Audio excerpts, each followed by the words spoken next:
Nesse nosso vídeo, eu quero fazer uma discussão com vocês sobre dois temas que eu adoro. História, obviamente, e histórias em quadrinhos. As HQs, elas estão na minha vida desde muito cedo. Eu sempre adorei essa mídia, e isso muito por influência do meu pai. Muitas vezes as pessoas me abordam e perguntam assim, mas como é que tu pode gostar de HQ? Isso não é uma coisa de criança? Isso não é uma literatura infanto-juvenil? Uma das razões desse vídeo é combater de forma muito rigorosa essa ideia. Na verdade, há muita coisa interessante, há muita coisa profunda nas HQs. E na minha profissão, como professor de história, a HQ é um recurso extraordinário para despertar o interesse do aluno pela história e, ao mesmo tempo, para fazer com que a história seja aprendida de uma maneira prazerosa.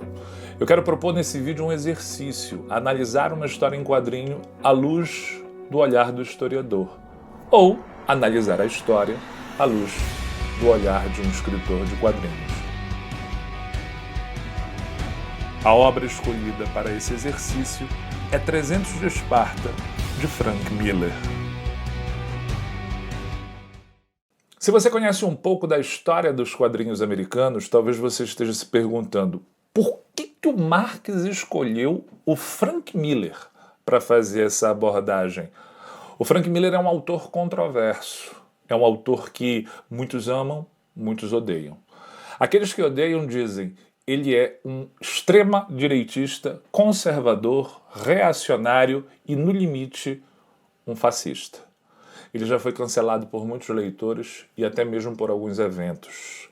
Por outro lado, aqueles que o amam dizem, nos anos 80, o Frank Miller fez uma revolução na produção dos quadrinhos, particularmente dos quadrinhos de super-herói, ao lado de autores como Alan Moore, por exemplo. Foi ele quem escreveu O Cavaleiro das Trevas, considerado por muitos o mais interessante, o mais importante, o melhor quadrinho do Batman em todos os tempos. Ele também produziu, ainda com o Batman Ano 1, onde ele revisita as origens desse super-herói, sendo que as ideias de Frank Miller para o Homem-Morcego são responsáveis por criar alguns dos cânones da mitologia utilizada no cinema, particularmente na trilogia do Nolan. Temos ainda o Demolidor em A Queda de Murdoch. Sou suspeito para falar desse quadrinho. O Demolidor é o meu personagem favorito no universo dos super-heróis. E se você nunca leu A Queda de Murdoch, eu te aconselho de uma forma muito carinhosa. Leia este quadrinho. Essas obras dos anos 80 criaram o nome do Frank Miller.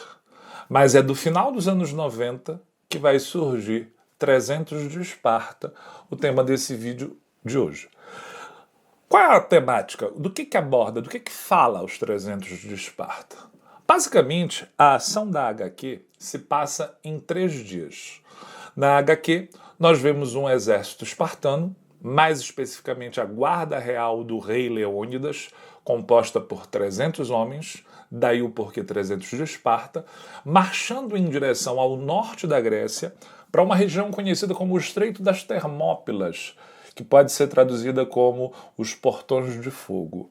O objetivo dessa ação seria, na verdade, bloquear a tentativa de penetração no território da Grécia continental de um gigantesco, um colossal, cavalar exército persa.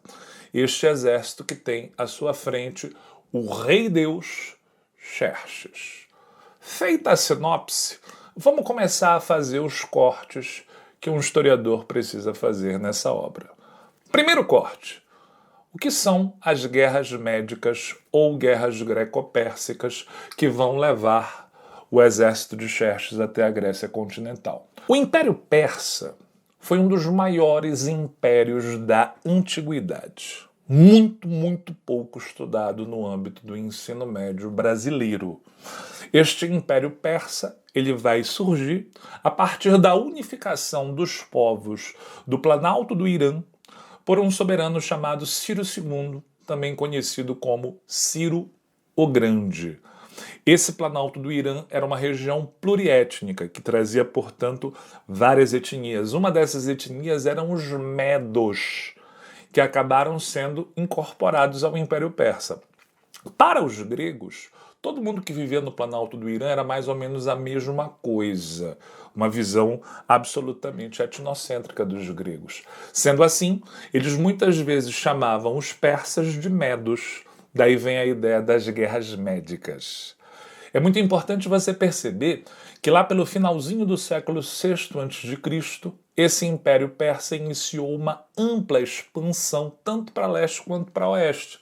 E essa expansão ela tinha por objetivo conseguir terras, conseguir escravos e conseguir controlar as rotas comerciais. Durante esse processo de expansão, o Império Persa chegou nas vizinhanças das cidades gregas localizadas na região da Ásia Menor. E a partir do momento em que você passa a ter parede com parede persas e gregos, inicia-se o conflito.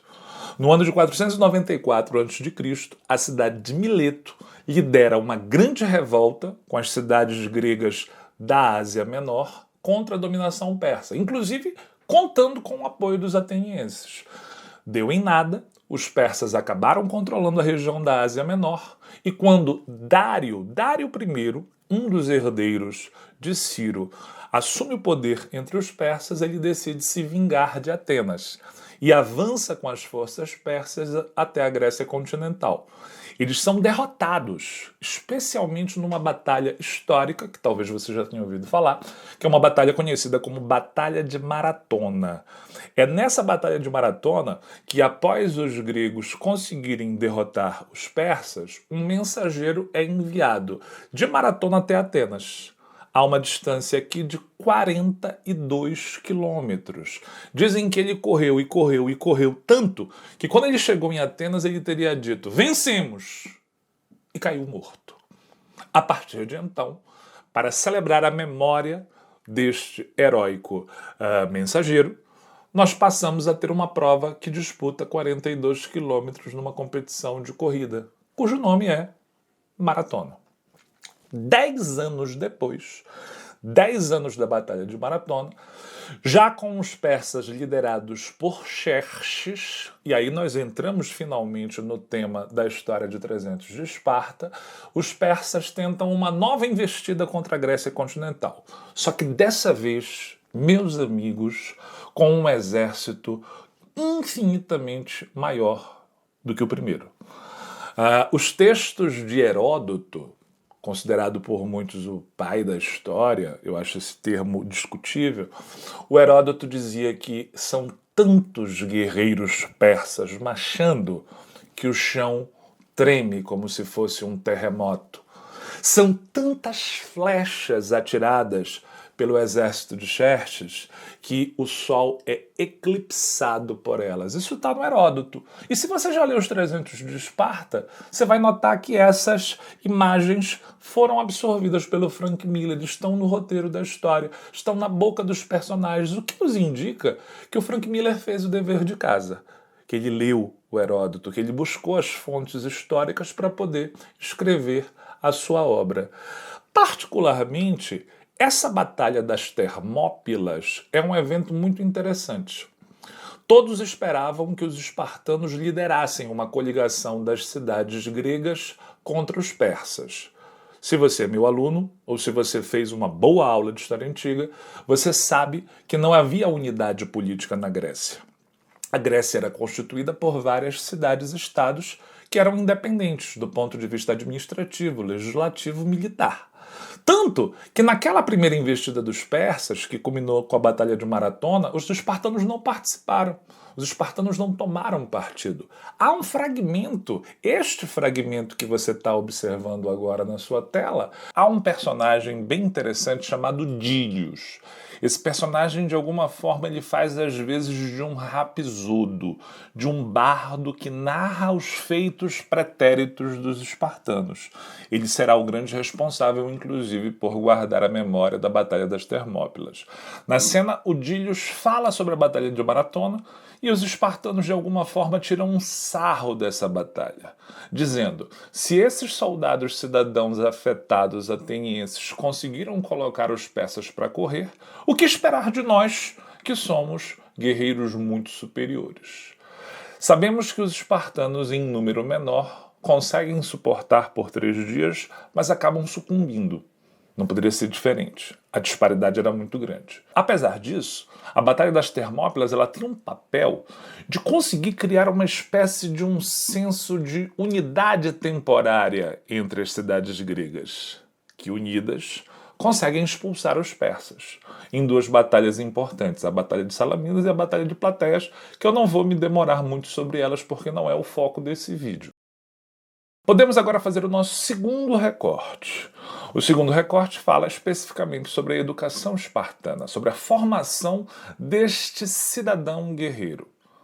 Para tratar da educação, vale a pena a gente ter atenção para um personagem chamado Eufialtes. Esse personagem é um personagem histórico.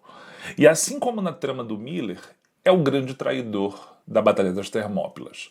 É aquele que vai indicar para os Xerxes um caminho que pode permitir que o exército persa pegue os espartanos pela retaguarda e assim saiam vitoriosos. Na trama do Frank Miller, o Eufialtes ele aparece como um ser com o corpo desfigurado, completamente deformado. O que, para as regras da sociedade espartana, implicaria na sua execução. Segundo Plutarco, todas as vezes que uma criança, filha de um cidadão do gênero masculino, nascia, essa criança era avaliada, era submetida a uma avaliação clínica, médica, por um conselho. E nessa avaliação, verificava-se se havia alguma deformação, verificava-se se essa criança tinha força, se ela poderia vingar como um bom soldado no futuro.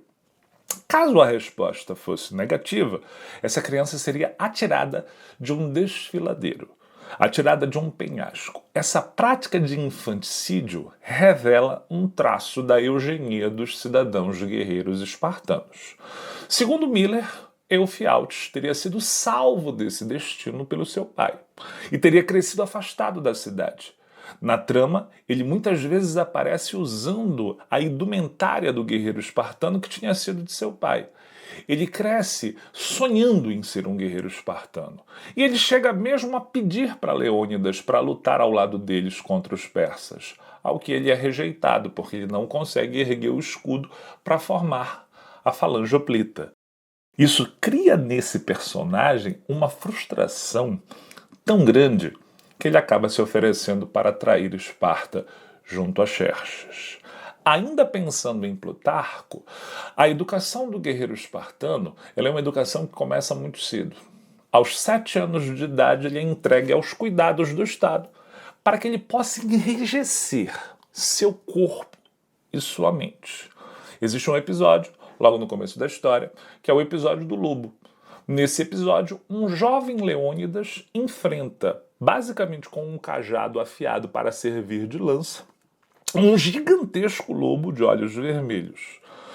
O Leônidas consegue atrair o lobo para uma passagem estreita numa rocha e ali a vantagem do tamanho se perde e o Leônidas acaba conseguindo matar o animal.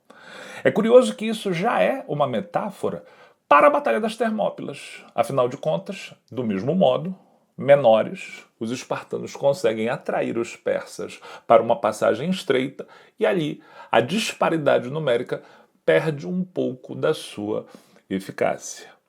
Esses garotos espartanos, eles de fato passavam aquilo que nós chamamos de infância e de adolescência, vivendo nas piores condições possíveis, enfrentando fome, enfrentando frio.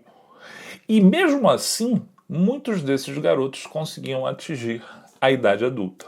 Em algum momento desse processo, eles eram submetidos ao que era chamado de críptias, que seria um enfrentamento de ilotas, a esmagadora maioria da população da cidade de Esparta, que constituía a base da mão de obra, uma espécie de escravo-servo estatal. Ao enfrentar e tocaiar esses ilotas, eles aprendiam a matar. A cerimônia que formava o guerreiro cidadão que poderia participar da assembleia, que poderia controlar uma terra estatal e que poderia assim constituir família, é o momento em que ele recebe um escudo, geralmente entregue pelas suas mães, que lhes diziam, com ele ou deitado sobre ele. o que significava ou vença ou morra. Desistir não é uma opção. Há uma passagem do 300 de Esparta em que a esposa de Leônidas, se despedindo dele, naquela que seria a última despedida deles, ela fala essa frase para ele, para que ele marchasse para a glória e para a morte. O terceiro corte que eu quero propor trata da organização do Estado espartano. Quem lê a HQ do Frank Miller fica o tempo todo com a imagem de um rei na cabeça. O grande protagonista da história, Leônidas, que comanda seus 300 homens para a glória e para a morte. Seria, portanto, Esparta uma monarquia? Mas calma lá. Há uma determinada passagem que claramente o rei Leônidas se vê impedido de ir à guerra durante o Festival das Carneias por um grupo de éforos. Então, o éforato é o órgão mais importante da vida espartana. Eles são velhos, eles são corruptos, eles são carcomidos. É como se eles fossem os responsáveis por guardar a moral da cidade. Se pegarmos Plutarco, o grande historiador antigo, como referência, ele menciona a Grande Retra, uma espécie de constituição espartana atribuída a um mítico legislador chamado Licurgo. A Grande Retra, ela explica o funcionamento daquilo que os historiadores chamariam de oligarquia, ou seja, o regime político espartano é caracterizado por ser um governo de poucos. Isso se justifica. Somente uma ínfima parcela da população da cidade podia ser considerada cidadão guerreiro. Essa ínfima parcela nós chamaremos de esparciatas. Ao longo da obra do Frank Miller, apenas os esparciatas aparecem. Todos os personagens espartanos são, na verdade, esparciatas. E essa oligarquia, ela teria, portanto, 4 órgãos fundamentais: a diarquia, a gerúsia, a ápela e o éforato. Você ouviu bem? Diarquia. Esparta não tem um rei, ela tem 2. Leônidas é apenas um desses 2 reis. O outro rei não é mencionado ao longo de toda a trama. Este rei ou estes reis eram muito mais comandantes militares, como se fossem os grandes generais do exército espartano.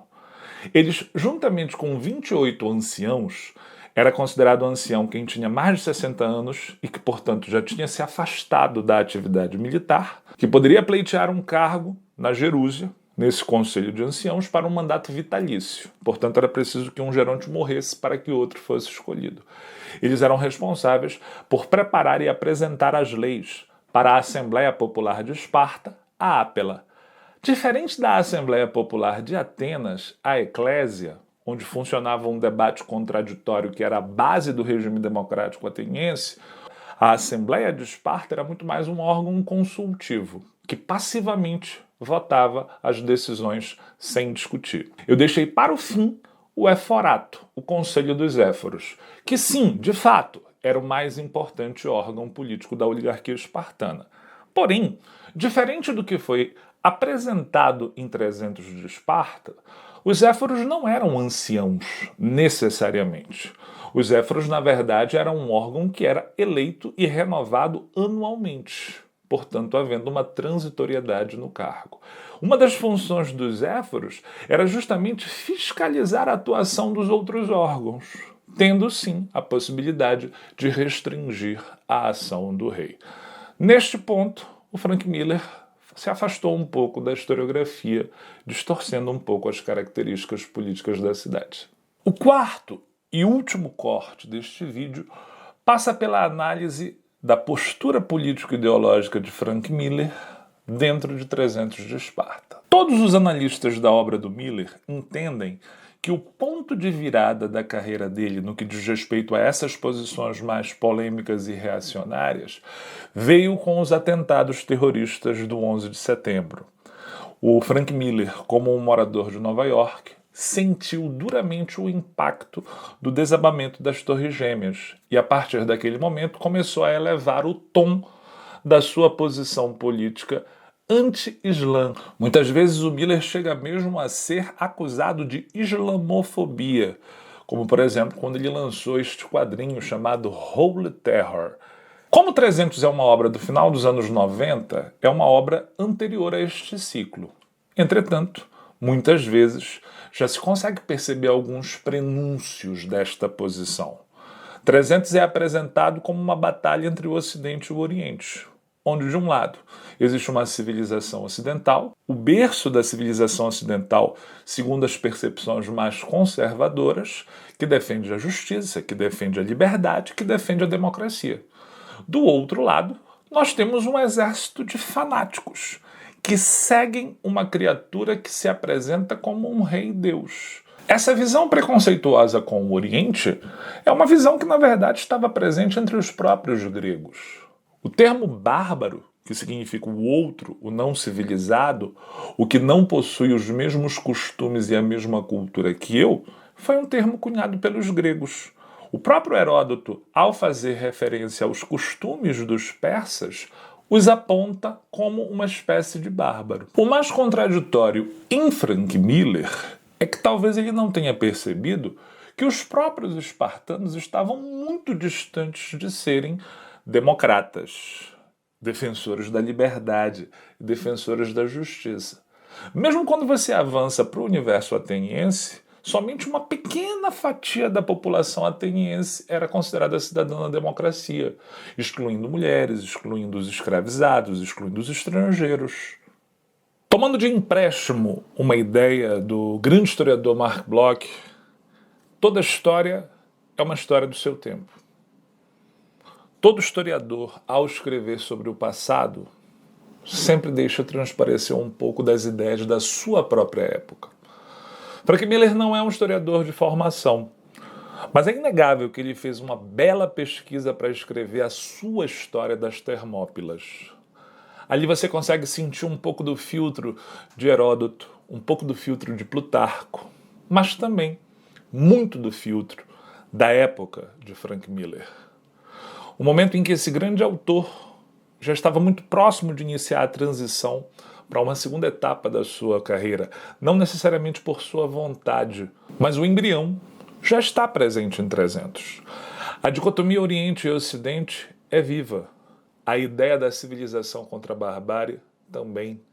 A ideia da razão contra a fé, contra uma fé irracional e refletida, também está presente. E nos dois casos é uma percepção preconceituosa. Tudo bem, é um preconceito que os gregos também tinham, mas nós vivemos muito tempo após os gregos. Já tivemos tempo para aprender muitas coisas. Muito obrigado a você que assistiu esse vídeo. Eu espero não ter te cansado muito com um vídeo longo, mas é porque esses temas são simplesmente apaixonantes. Por favor, se você gostou, comenta aí comigo. Vamos continuar essa conversa pelos fóruns de discussão da vida. Aguarde, que em breve tem mais.